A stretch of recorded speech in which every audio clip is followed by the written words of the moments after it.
Osuma right, but run.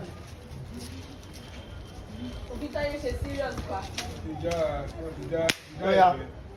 Get fit. Ah, they try, but run. Run.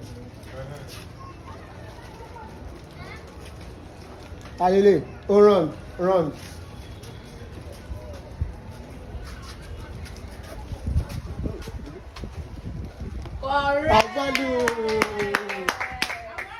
Agbalu. Another one that show it in the camera. Agbalu, go to the back. Awal is leading today. Where is David? Oh yeah.